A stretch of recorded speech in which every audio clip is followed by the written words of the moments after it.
Dinda Julia Putri and I come from class 2A. In this story, I play the role of a midwife.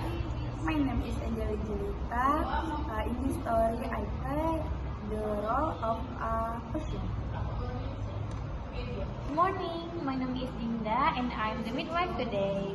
May I ask you a few questions before we start the session? Good morning, Nicole. Morning. Yes, of course. Great. First, can you tell me your full name and age?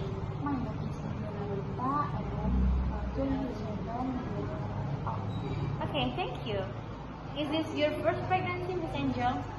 No, this is my second pregnancy. Okay, how old is your first child?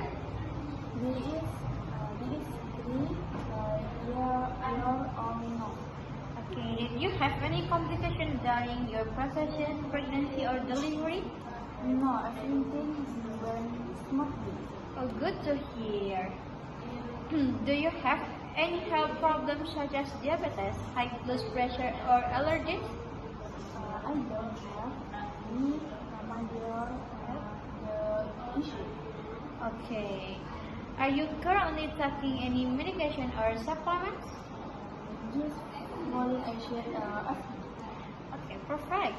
And when was the first day of your last menstrual period? Beautiful. Okay, thank you. That helps us estimate your due date. Now I will record this information and continue with the physical examination. Do you have any concerns you'd like to share today? Not really. Just I am now normal. Okay, that's very common in early pregnancy. I'll give you some tips to manage that.